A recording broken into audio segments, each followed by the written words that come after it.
Story recapped here. Today, I'm going to explain an action, crime, and sci-fi film called RoboCop. Spoilers ahead. Watch out and take care. A local news station reports about dead and injured police officers. Omni Consumer Products, or OCP, is the firm responsible for the operations of the Detroit Metropolitan Police Department. The president of OCP, Richard Jones, states that police officers who can't handle the risk should look for a career change. Clarence Boddicker, a crime boss in Old Detroit, is the prime suspect for the police killings. Two lawyers harass Sergeant John Reed in the Metro West precinct until he snaps and throws them out. As they leave, Murphy, a cop from the Metro South precinct, reports his transfer to John and suits up for his first day on the job. In the showers, the police staff complain about the new management. A fellow cop suggests planning a strike. Unfortunately, John enters and hears it.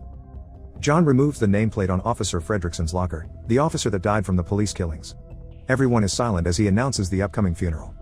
He then addresses their plan to have a strike, saying the city will crumble without the police. In the lobby of the precinct, Murphy watches an officer and a fugitive fight. The man catches punches from Officer N. Lewis, who catches Murphy's attention. Murphy is her new partner, and they venture out, playfully conversing in the vehicle. In the OCP headquarters, the CEO unveils the model of Delta City, which will be built on the grounds of Old Detroit, purging the area of crime and unwanted communities. Bob Morton stands out when he applauds first. Richard Jones makes his way to the podium to present his plans for the Detroit Police Department. He created a cop who works every hour of every day, doesn't need sleep or food, and is overall superior. He opens the doors, revealing the machine Ed 209. It walks to the board members, who watch it with both fear and awe. A volunteer, Mr. Kinney, aims a gun at Ed for demonstration. The machine threatens him to drop the weapon, which he complies with. But Ed continues to threaten him. The engineers scramble to try and disable the machine while Kinney runs behind the board members for help. Out of fear, they push him away, leaving him defenseless as Ed showers him with bullets. While the others handle the accident, the CEO expresses disappointment over the project. Richard claims that it's only a minor setback, but the CEO doesn't see a $50 million setback as minor. Bob interrupts their discussion to inform them about the RoboCop project. The CEO gives him a chance despite Richard disagreeing. Bob says that he has already selected candidates from the police department. It'll only take 3 months for the prototype. He gets the CEO's approval, leaving Richard furious. In the streets of Detroit, Murphy practices his gunslinging tricks, having learned the tricks to impress his son. They hear an announcement on the radio that leads them to a robbery. In the robber's van, Clarence berates his goons for burning the stolen money. They're on a chase with Murphy and Ann, but their vehicle is too slow to outrun the police. So Clarence commands the driver to slow down. With a gun in each hand, Murphy prepares to shoot. Clarence and his goons are ready for him, opening the doors to see an empty road. The car maneuvers beside the van, and a shootout commences on the highway. Murphy hits the leg of one of the goons, causing the rest of them to fire with everything they've got. Clarence picks up the injured goon and throws him toward the police car, shattering the windshield and making him lose control. Murphy pushes the injured goon off and resumes their pursuit. They arrive at an abandoned mill with no backup coming. Despite the danger, Ann decides to chase after them. The van is empty. Clarence and his goons are nowhere to be seen. The two separate to cover as much area as possible, sneaking within the shadows and checking every corner of the buildings. Ann sees a man relieving himself, and the pop of her bubblegum disrupts the flow of urine. The man, Joe, turns around with his hands up and zippers down. Ann can't help but take a peek, allowing Joe to attack and push her over the railings. Meanwhile, Murphy hears the goons talking about their plans.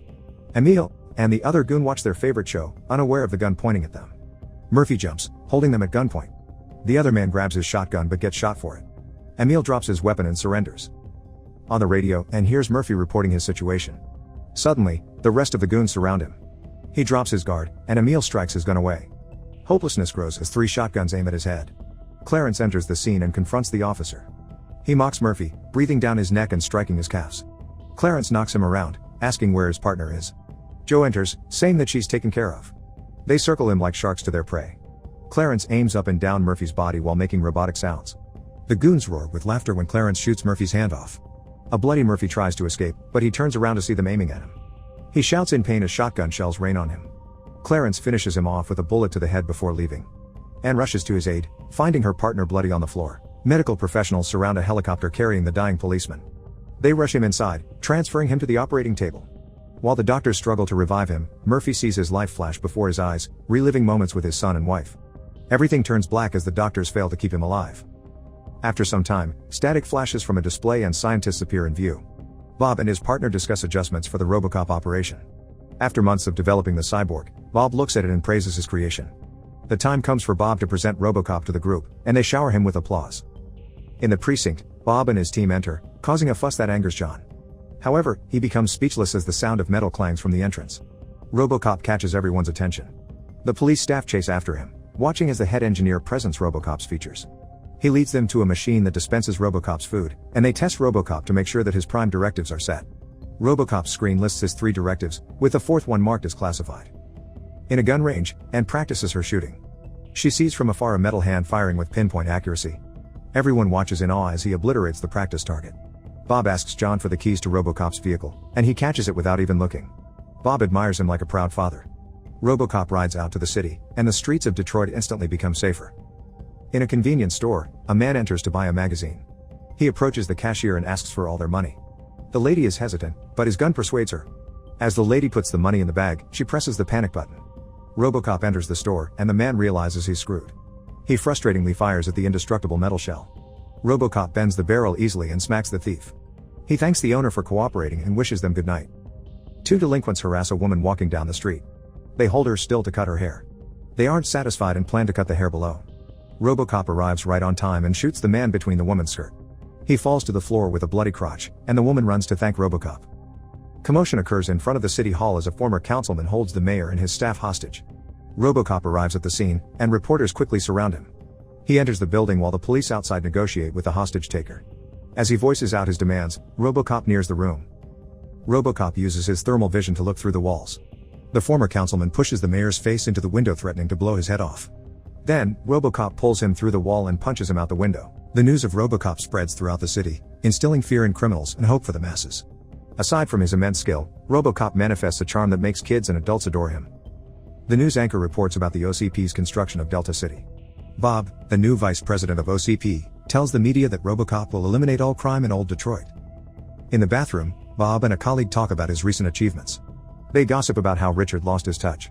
The other employees leave the bathroom as the toilet flushes in one of the stalls. Richard exits and congratulates Bob, noting how he also once talked bad about his superiors. The difference is, Richard knew not to cross the line. He berates him about ruining his plan with Ed 209, but Bob remains unfazed and says that RoboCop is better. Richard threatens Bob, saying that he'll regret making him his enemy. In the precinct, RoboCop is going through maintenance. He twitches in his chair, and the readings in the machine fluctuate. Clarence appears in his head, and he remembers the day he and his goons killed him. The display shows his visions, and the engineers finally notice. RoboCop stands and starts walking out, ignoring the commands from his creators. RoboCop passes Anne in a corridor, who runs after him and tries to introduce herself. She recognizes him as Murphy, but RoboCop turns away from her. The lead engineer shouts at Anne to stop the cyborg. RoboCop leaves the vicinity, and the lead engineer blames Anne for it. At a gas station, Emil robs a studying attendant. RoboCop is in the distance, on his way to arrest him. Emil bullies the bookworm, saying that being smart won't save him from a bullet. They aim at one another, and Emil realizes that RoboCop is Murphy. To escape, Emil shoots at the gas hose while RoboCop stands still, seemingly malfunctioning. Emil throws his cigarette before driving away, and the gas station explodes. RoboCop moves just in time and starts shooting at Emil, causing him to crash. As his first display of emotions, RoboCop asks who Emil is. RoboCop returns to the precinct. He inserts his metal spike into the terminal to access the criminal database and searches for Emil. There he sees his accomplices, among them is Clarence. He looks at the file of his murder and realizes who he is. In his profile, he sees his address.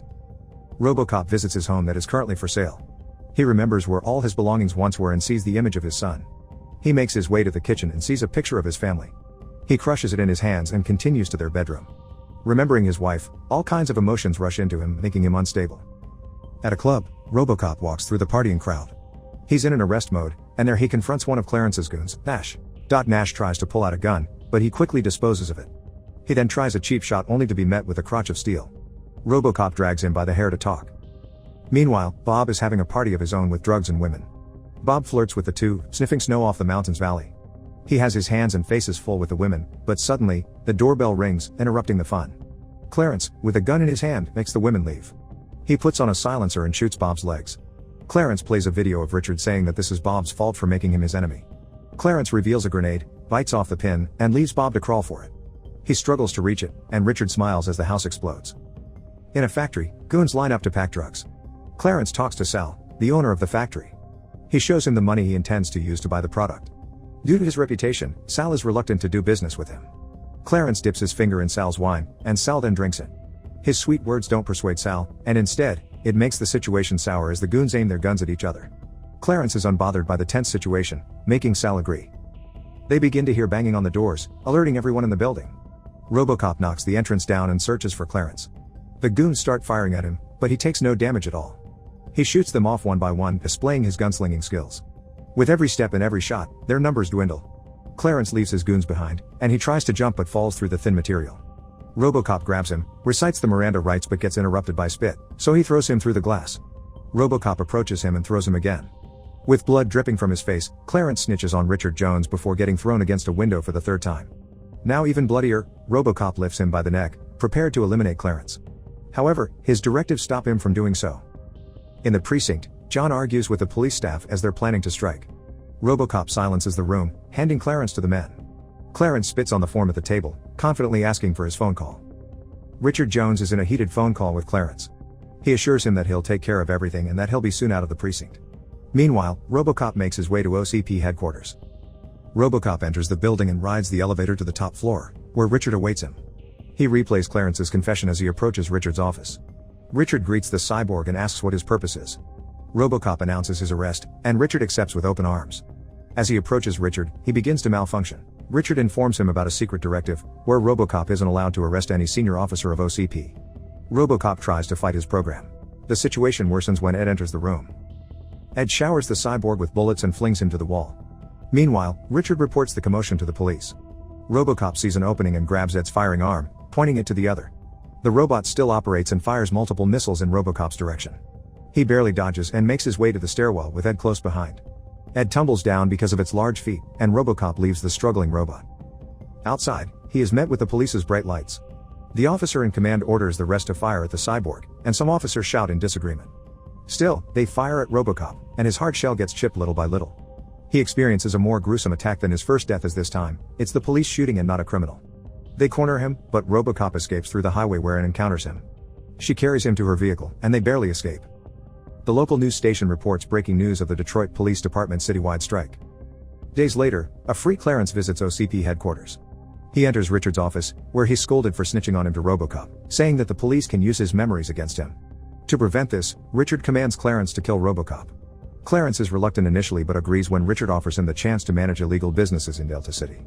Richard gives him RoboCop's radar and all the firepower he can dream of. In the abandoned mill, RoboCop repairs himself with help from Ann. She brings him his gun, a drill, and some food.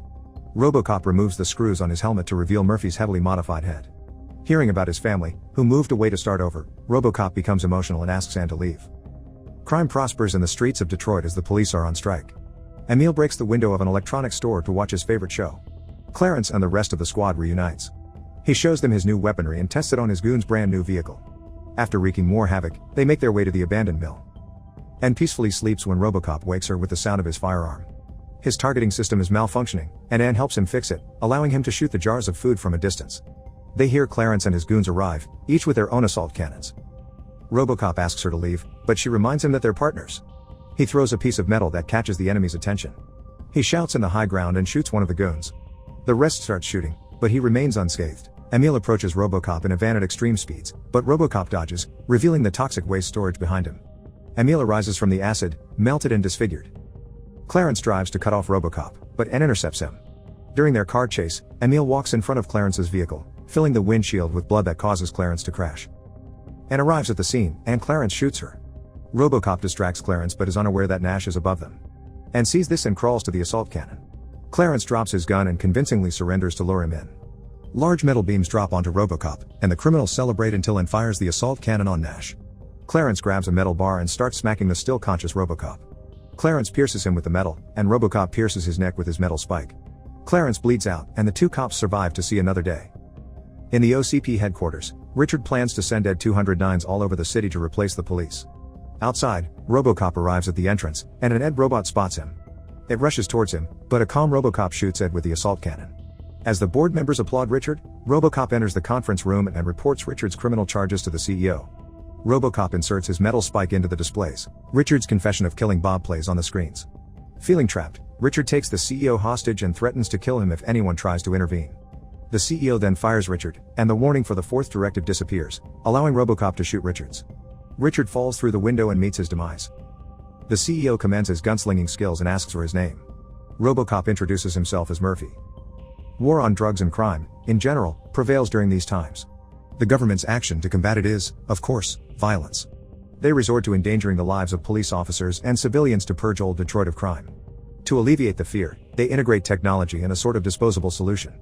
RoboCop and Ed 209 are examples of such. What they didn't account for is RoboCop turning on his creators. The overturn of power sheds light on the truth that corrupt, mechanized, and militarized systems might be the true crime behind it all. Subscribe to watch more videos like this. Turn on notifications. And leave a like, it really helps the channel out. Thank you for watching.